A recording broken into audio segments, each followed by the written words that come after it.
Capital Sonoro. Capital Político.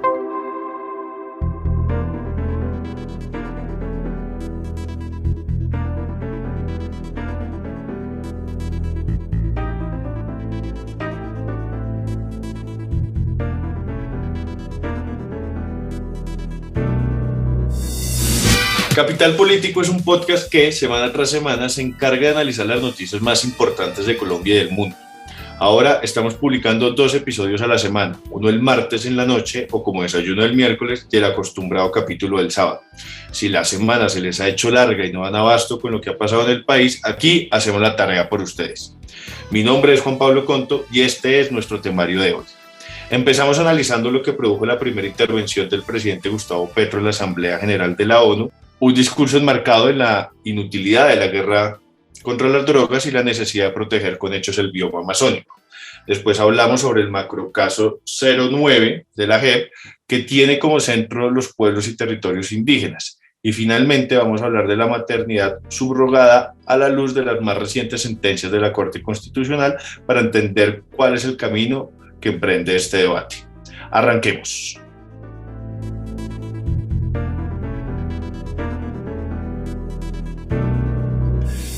Empezamos hablando de la primera intervención de Gustavo Petro ante la Asamblea General de la ONU. El mandatario tuvo un eje central durante su discurso, aseguró que la guerra contra las drogas ha sido un despropósito y las estrategias que se han planteado para mitigar el cambio climático han sido insuficientes, y además pidió a la comunidad internacional acabar con la violencia y aprender a ver los países de la región con horizontalidad. Para ampliar la comprensión sobre lo dicho por el presidente Petro, nos acompaña Mauricio Jaramillo, profesor de la Facultad de Estudios Internacionales Políticos y Urbanos de la Universidad del Rosario. Mauricio, ¿cómo está? Juan Pablo, un saludo, muchas gracias por la invitación. Mauricio, ¿cuáles son esos puntos clave para que debemos entender de la intervención de Petro? Bueno, yo creo que hubo 3 puntos clave. El primero, uno que me parece que es muy evidente, y es esta idea de que Colombia viene en proceso de sanación luego de una larga guerra, ¿sí? Hablar de un país ensangrentado implica un tema que es incómodo para Colombia.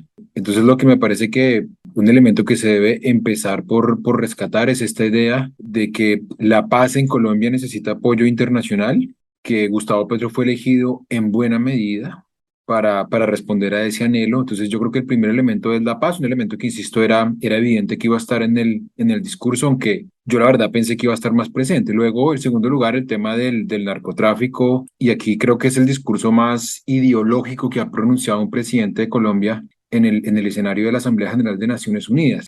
Si bien antes se había hablado de la corresponsabilidad en materia de drogas con Samper, con Pastrana, con Santos, nunca antes se había hecho con semejante ahínco, con ese nivel, si se quiere, de apasionamiento y emotividad. Eso no necesariamente digo que sea bueno, pero marca un antes y un después, sobre todo porque además está como apoyado en todas estas teorías de la periferia, de un norte industrializado que consume y que hace que el sur termine por pagar los platos rotos, y termina con el elemento del ambiente. Es decir, creo que nunca habíamos tenido un discurso tan ambiental, tan en pro de la selva, de la biodiversidad, de la manera como se advierte acerca del extractivismo, la tala de bosques, etcétera. Y finalmente un tema que sí es común, que es el tema de la unidad latinoamericana, la paz en el mundo. Hay una frase muy poderosa y es que los eslavos vuelvan a hablar, en alusión a Ucrania y a Rusia, en esta idea de paz. Creo que Petro es muy crítico de las guerras de Occidente en el último tiempo y por eso mencionó a Libia y a Irak. Entonces creo que es un discurso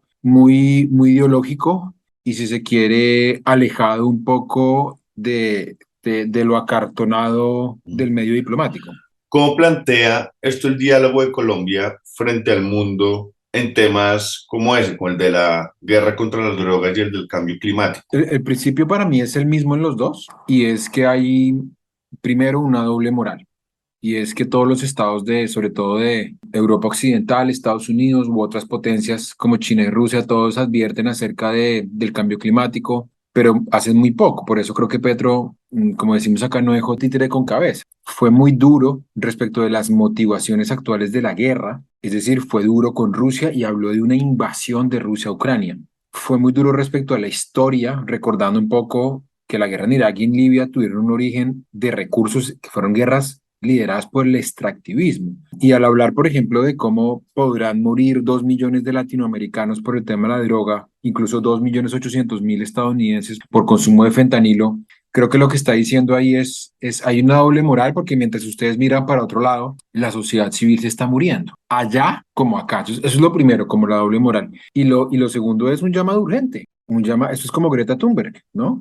La activista. Si a usted se le está quemando la casa, bueno, vamos a ver qué vamos a hacer. No, hay que reaccionar ya. Y creo que lo segundo en términos de drogas y en términos de ambiente es que las respuestas no dan espera. La situación es muy crítica y hay que actuar de una manera acelera e inmediata. ¿Qué podemos decir con el tono, digamos, de las palabras del presidente Gustavo Petro? ¿Qué podemos decir del camino diplomático que está tomando este gobierno? Creo que es un camino, si se quiere, coherente con lo que uno hubiese esperado de un gobierno progresista de centro. Cuando uno ve la posición, por ejemplo, frente a Venezuela, que es una posición que responde a un anhelo nacional, ¿no? No, acá no hay nada programático ni ideológico. Los gobiernos subnacionales, el propio Senado, los gremios le habían pedido a Duque en el pasado y había un consenso de casi todos los precandidatos. El único que no era Federico Gutiérrez, había un consenso respecto de ese restablecimiento. Entonces, eso me parece que es apenas normal.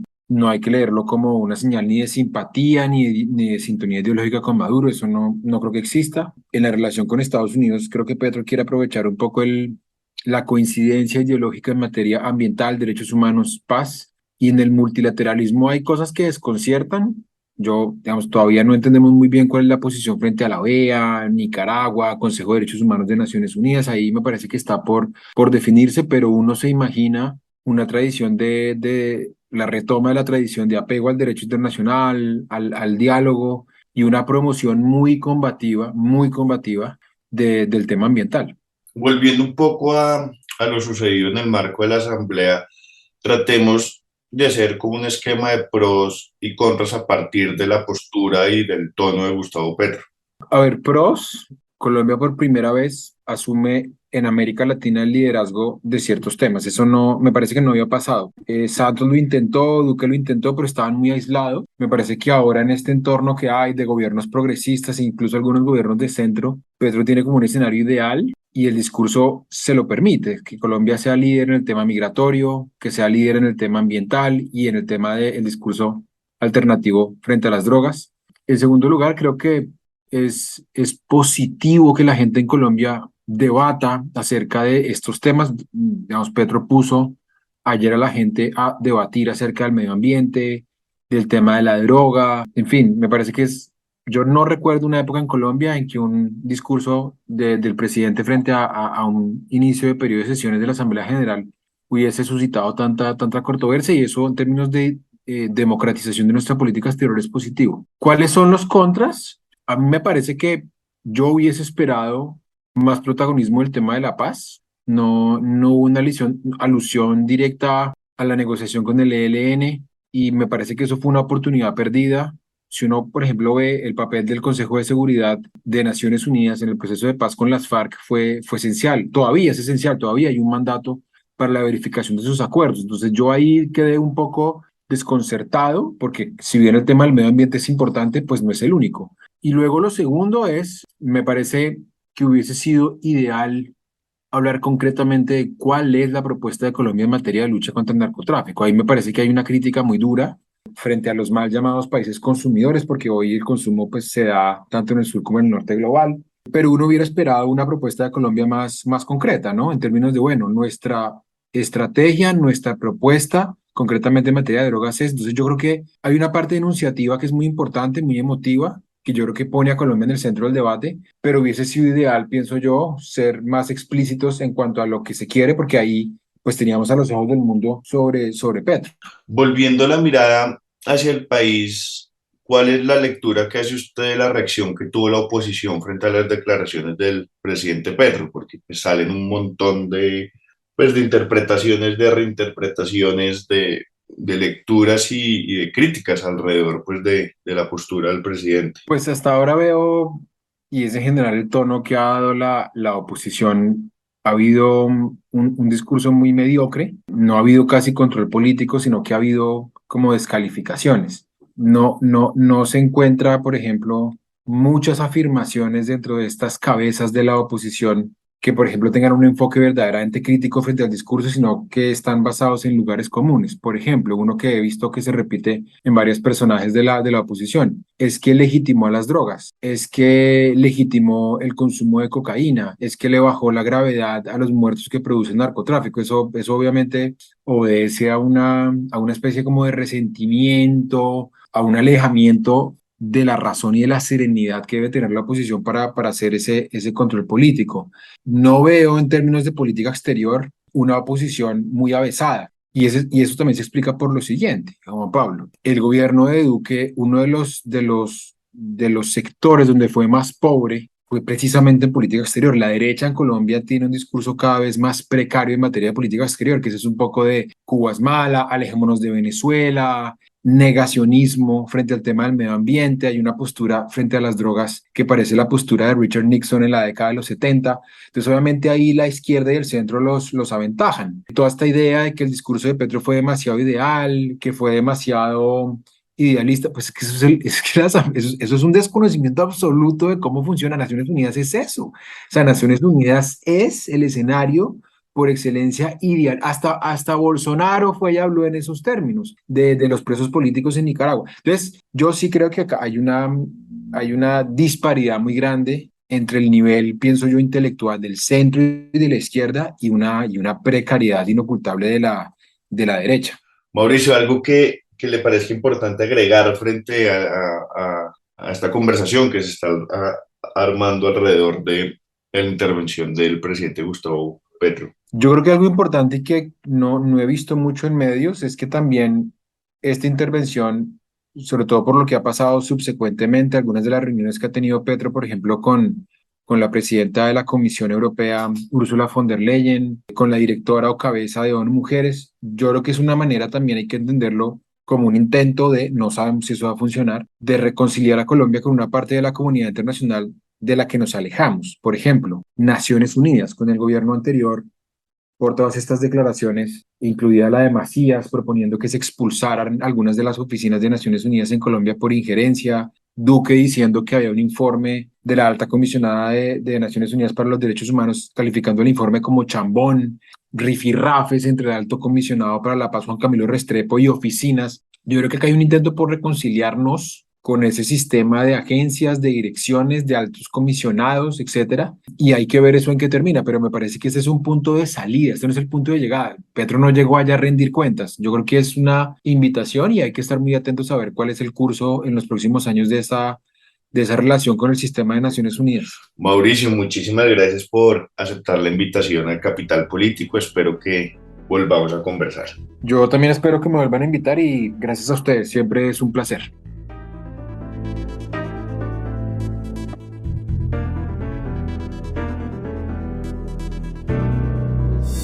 Vamos ahora con el macrocaso de la JEP, el macrocaso 09, que tiene como centro los pueblos y territorios indígenas. Para esto nos acompaña Belkis Izquierdo, magistrada encargada de este caso.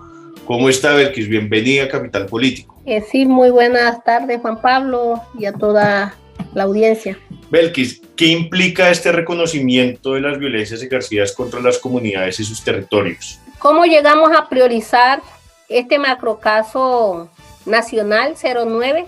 Que va a investigar crímenes cometidos contra los pueblos étnicos como sujetos colectivos y también contra los territorios étnicos. Llegar a este punto implicó, por un lado, recoger la experiencia de trabajo principalmente de macrocasos que trabajan con una metodología territorial como es el macrocaso 02 de la situación territorial de Tumaco, Ricaurte y Barbacoas, el caso 05 que investiga norte del Cauca y sur del Valle y el caso 04, Urabá chocuano y Urabá antioqueño, que tienen un trabajo muy importante con pueblos étnicos, un trabajo importante de coordinación interjurisdiccional e interjusticia con indígenas y con consejos comunitarios. De igual manera, la información disponible en la Jurisdicción Especial para la Paz, los informes que recibió la sala de reconocimiento, pero que también otra información, otras bases de datos, como del Centro Nacional de Memoria Histórica, de la UARIP, pues de muchas entidades, de la Fiscalía General de la Nación. Toda esta información pues ha sido supremamente importante para efectos de poder analizarla, contrastarla e identificar cuáles son los crímenes que se han cometido con mayor frecuencia contra los pueblos indígenas y también cuáles son esas primeras hipótesis de patrón. Entonces, llegar a priorizar el caso implicó aplicar la guía metodológica que tiene la sala de reconocimiento, que es primero hacer todo un proceso de agrupación de toda la información disponible en la jurisdicción, posteriormente aprobar una concentración, sobre todo en aquellos territorios donde mayor victimización se ha generado, mayores afectaciones, y posteriormente ya aplicar los criterios objetivos, subjetivos, para priorizar el caso. También es importante tener en cuenta que esta priorización revisó más de 177 informes de las víctimas, de las organizaciones de víctimas, y que del total de informes que han sido allegados a la Jurisdicción Especial para la Paz, 435 tienen componentes étnicos, de los cuales 82 fueron presentados por organizaciones indígenas, 71 por organizaciones negras, afrocolombianos, raizales, palenqueras, 5 por entidades estatales, 151 por organizaciones de derechos humanos, otros por organizaciones internacionales y unos 125 fueron presentados por otros colectivos y organizaciones. Esto para decirte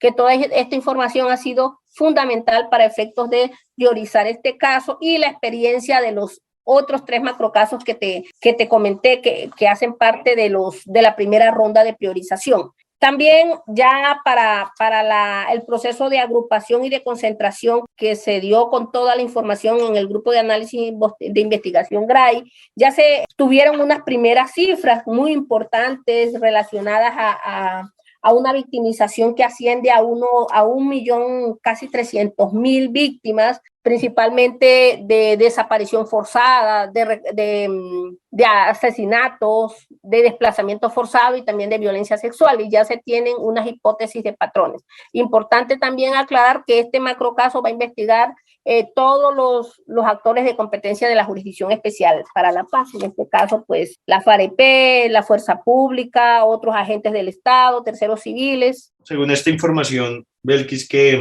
me está dando, ¿cómo se va a estructurar el macrocaso 009? Ya se aperturó el macrocaso nacional. Lo que sigue, ¿qué es lo que sigue? Necesitamos terminar de analizar los otros informes que presentaron las víctimas. A la fecha se han aproximadamente revisado, como te dije, casi 180, pero son 435.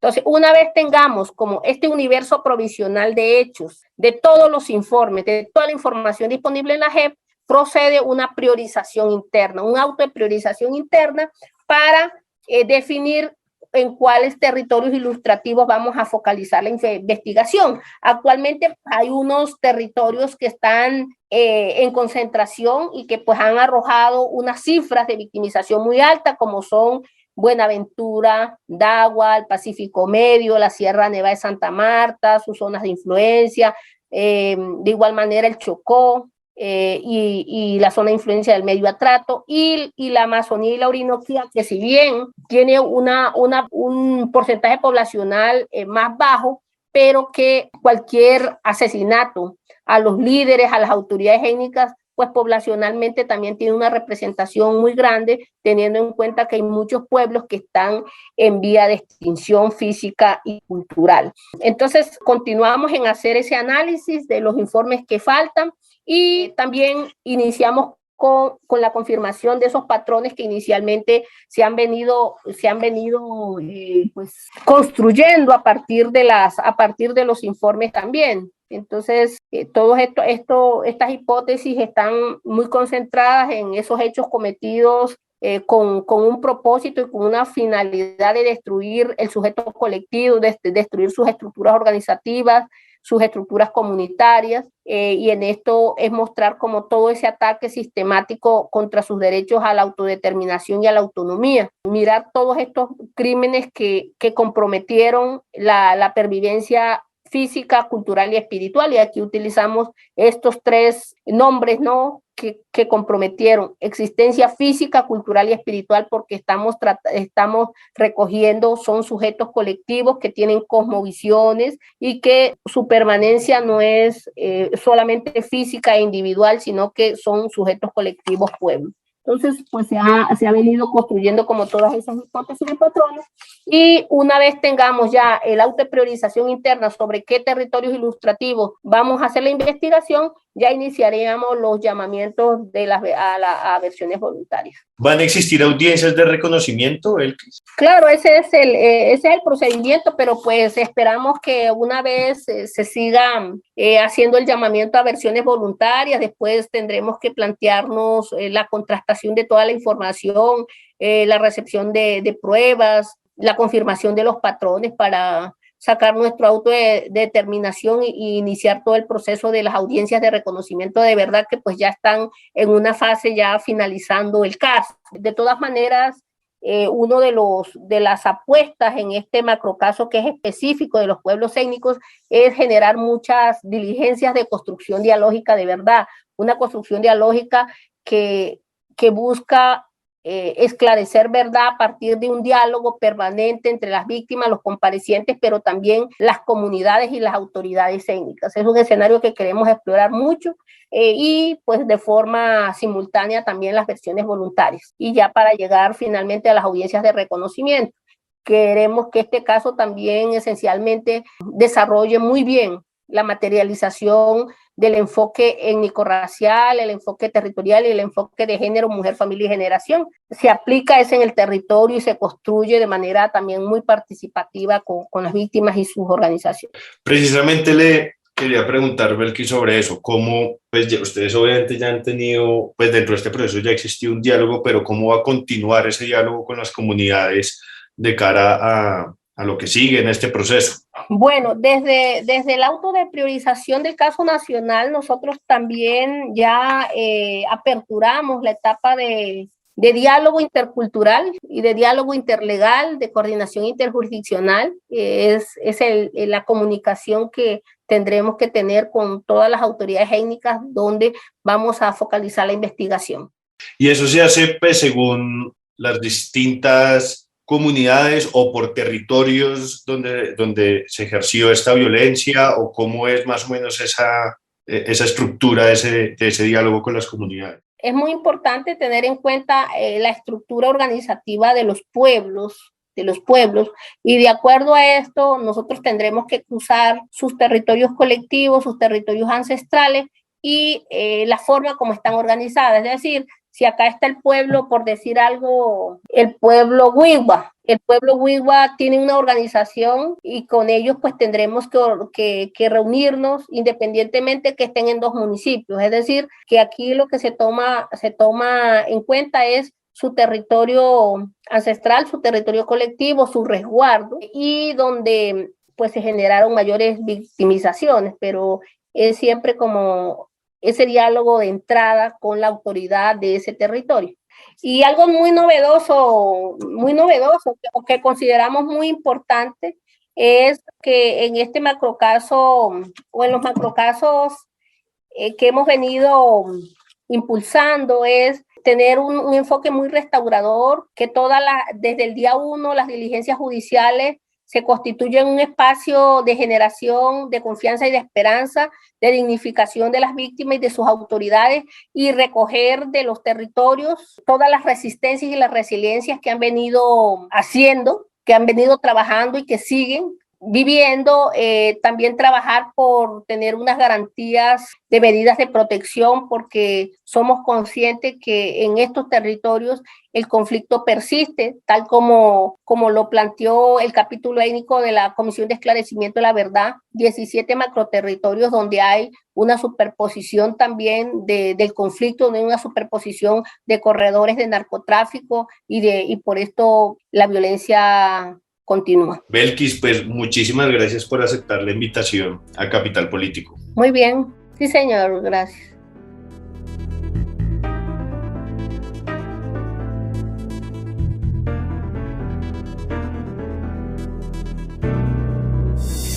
Y para cerrar nuestro temario de hoy, vamos ahora a hablar de maternidad subrogada y de la petición del gobierno Petro ante la Corte Constitucional de no reabrir el debate alrededor del aborto.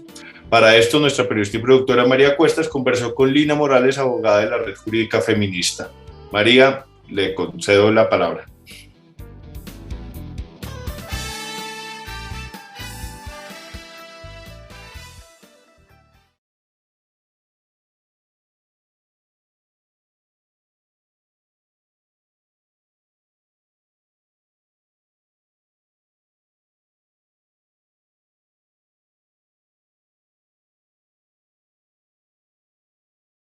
Mi nombre es Lina Morales, yo soy abogada, soy feminista, soy especialista en derecho médico y además hago parte de la Red Jurídica Feminista, que es como el espacio desde pues que finalmente ejerzo, pero pues también hago activismo de pensarnos el derecho desde el feminismo. Lina, quisiera que arrancáramos explicándole a la gente como en los términos más sencillos qué es eso de maternidad subrogada, porque hay muchas descripciones, pero siento que en la minucia del lenguaje hay cierto tipo de confusiones. ¿Qué es? Muy sencillo, es que una persona o una pareja, ya sea de pues una pareja heterosexual o una pareja homosexual, de hombres o de mujeres, celebra un contrato, un acuerdo pues de voluntades en principio con una mujer, en la generalidad una mujer, para que geste por esta persona o por esta pareja a un hijo o una hija. Y digamos que lo que debería o lo que se ha dicho que está en el contrato es no tanto como, bueno, hay dos posiciones, que se compra un bebé, o sea, que lo que se está, digamos, acordando es el producto del embarazo, y otra que lo que se acuerda es precisamente como el proceso, como el acuerdo es el proceso por otra persona, porque finalmente no es, quienes lo contratan no van a gestar, no van a pasar por el proceso. ¿Porque no pueden o porque no quieren? Okay. ¿Cómo está fijado o establecido esos límites y esos acuerdos dentro del marco legal de Colombia antes de la sentencia que presentó la semana pasada la Corte Constitucional? La Corte lo que ha dicho y lo que dice en la sentencia realmente es que lleva más de una década diciéndole al Congreso como que hay una necesidad de regulación. Necesidad de regulación, la Corte nunca ha dicho cómo tienen que regular para permitir o tienen que regular para prohibir o tienen que regular para penalizar, que digamos son las tres posiciones que además se han intentado por medio de proyectos de ley, digamos como estas tres ideas, sino lo que le dice es como las dinámicas de este tipo de contrato afectan directamente derechos fundamentales que están extremadamente protegidos por la Constitución y por el ordenamiento jurídico colombiano, es decir, la dignidad humana, el derecho a la vida, los derechos de los recién nacidos, los derechos de las madres que están en embarazo. Como son tan importantes, pues regule. Y el Congreso es un tema muy complejo, es un tema que además no viene únicamente, o sea, la maternidad o la posibilidad de que se dé un contrato de subrogación de la gestación no viene solo. No es una discusión que sea solo, bueno, se permite, sino que tiene que ver con la donación de óvulos, con la posibilidad de congelar embriones, con quiénes son titulares de esos derechos, sobre la afiliación, sobre los derechos sobre el parto, sobre registro civil. O sea, es un tema que es muy complejo, es muy amplio, engloba una cantidad de términos y de discusiones que se dan desde la bioética, pero que además son complejas además en el Congreso, porque en el Congreso hay muchos saberes y muchas capacidades, pero pues digamos que sí es un poco raro encontrar bioeticistas en el Congreso o gente que sepa mucho también sobre, temas muy técnicos de la medicina. Se había dicho que no se prohíbe, que el acuerdo de voluntades no se prohíbe, y lo que está prohibido en Colombia es la venta de componentes anatómicos, es decir, yo no podría vender mi riñón, pero tampoco puedo vender mis óvulos, por lo tanto, no se podrían dar estos contratos o se estaría vendiendo sí como un hijo, esta es la idea, cuando el óvulo pertenece o es de la madre gestante o la mujer que gesta, porque tiene, pues lo produce su cuerpo y no viene de afuera. Entonces, lo que se podría hacer y lo que se hizo finalmente, porque la Corte no dice que el contrato sea ilegal, ni que se esté cometiendo un delito, ni que el señor haya cometido un delito, es que por medio de digamos, como inseminación artificial con donante tanto de óvulo como espermatozoide, se hace la inseminación. Y quien gesta y finalmente pues pasa por el proceso del parto, no tiene una relación genética con la niña que en este caso nace. Entonces, eso es lo que estaba pasando y pasa, digamos, ocurre y es una realidad que ocurre. De hecho, me salió creo que de tanto buscar después de la sentencia, en Instagram me salió una publicidad de una clínica de fertilidad para proponerme como madre subrogada. Entonces, pues, además de como que me llamaba mucho la atención, y de hecho estaba pensando como, bueno, voy a llenar el formulario y voy a ir a ver qué le dicen a uno, pues que esto no puede ser como a cambio únicamente de dinero, como que la discusión se ha estado como en el límite de que no debería ser a cambio de dinero. Pero sí, pues digamos, la Corte da ahora muy poquito tiempo, que es súper preocupante, porque tiene muchos tecnicismos y muchas cosas que podrían quedar sin discutir. Le dice al Congreso, bueno, siéntese, piénsese una ley y diga qué va a pasar con esto. Entonces, pues digamos que así está el panorama, pues es un contrato entre acuerdos civiles, que sí el límite estaría ahorita, como porque el Código Penal lo prohíbe, en que quien gesta sea quien del óvulo, es decir, que únicamente la insemina. Lina, yo sé que esa pregunta es un poco jugar a la futurología, pero quisiera un poco tratar de imaginar o de explicarle a quienes nos escuchan qué puede suceder en la creación de esa ley y de la regulación, ¿no? Teniendo en cuenta varias cosas, que es importante, que es urgente, pero que hay poco tiempo.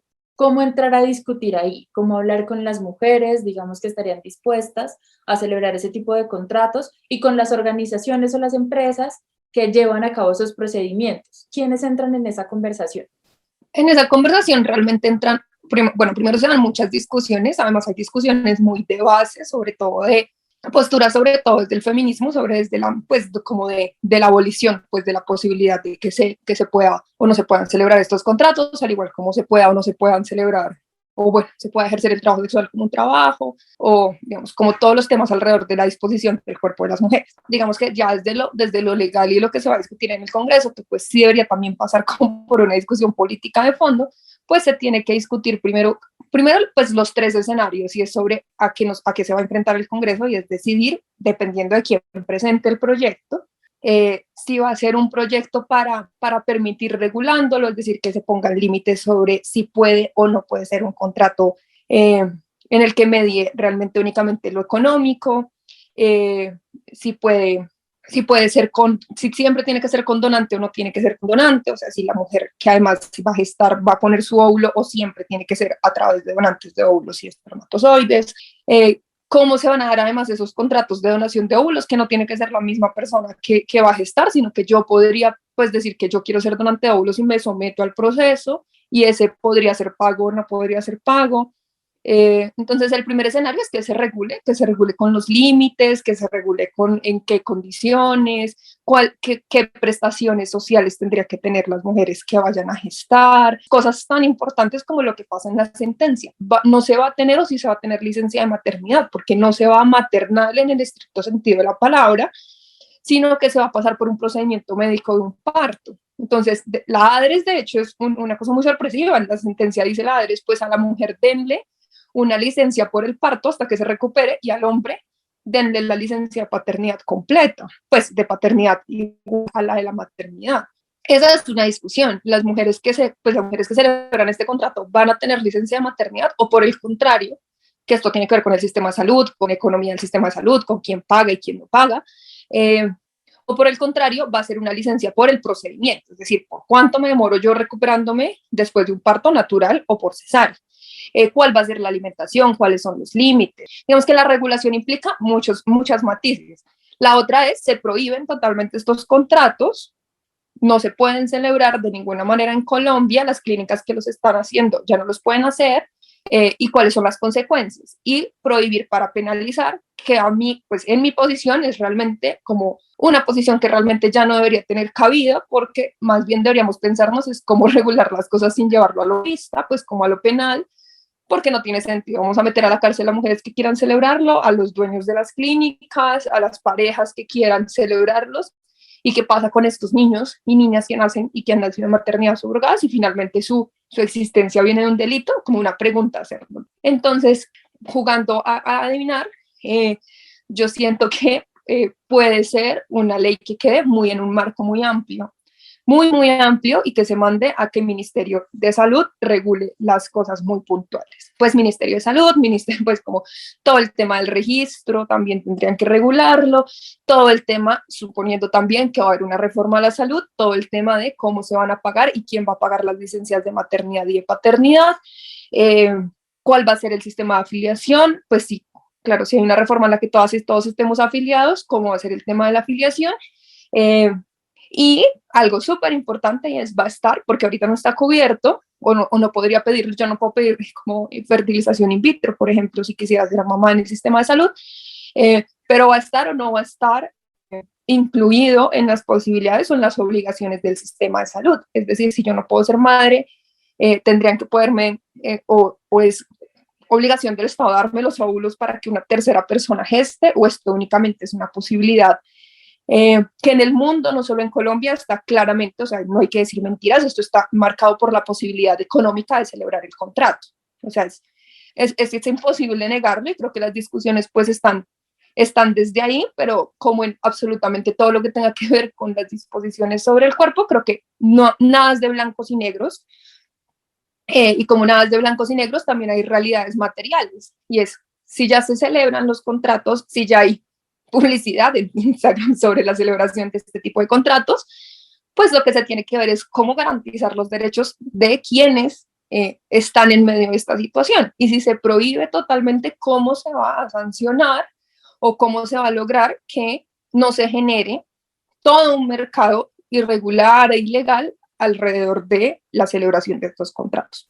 Lina, muchas gracias por ayudarnos a plantear un mapa. Es mucho más amplio de lo que muchas creíamos, y creo que va a ser una conversación interesante también, independientemente de los tiempos que existan, que por supuesto son insuficientes, porque nos va también como a abrir el panorama nos va a obligar a informarnos más allá de Twitter, donde todas las máximas son escandalosas y reducidas y no hay posibilidad justo de conversar. Así que muchas gracias por hacer parte de este episodio de Capital Político.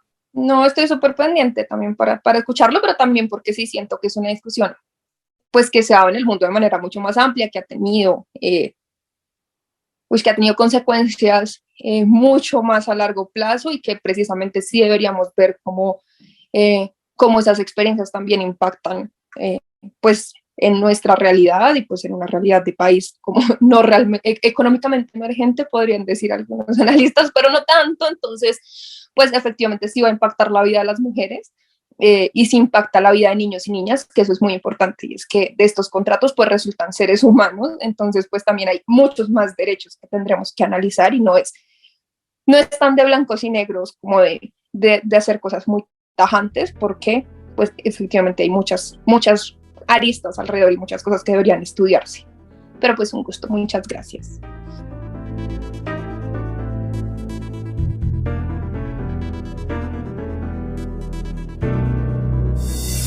Hasta aquí nuestro episodio. Recuerden que Capital Político no sería posible sin la dirección de Santiago Rivas, la edición de Cian González y la producción de María Cuestas. Esto es comunicación pública y por eso no necesitamos financiación, pero sí nos ayuda a que nos compartan, le cuenten a sus amigas, amigos de lo que hablamos, y así poder seguir creciendo, acompañándolos y complejizando la conversación. Nos escuchamos el viernes con Santiago Rivas de regreso, y para que escuchen nuevos episodios de otros shows como De Vital Importancia, Respeto, Bogotá Comensal y Garra.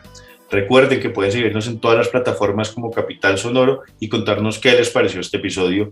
A través de las redes estamos como @canalcapital. Capital Sonoro.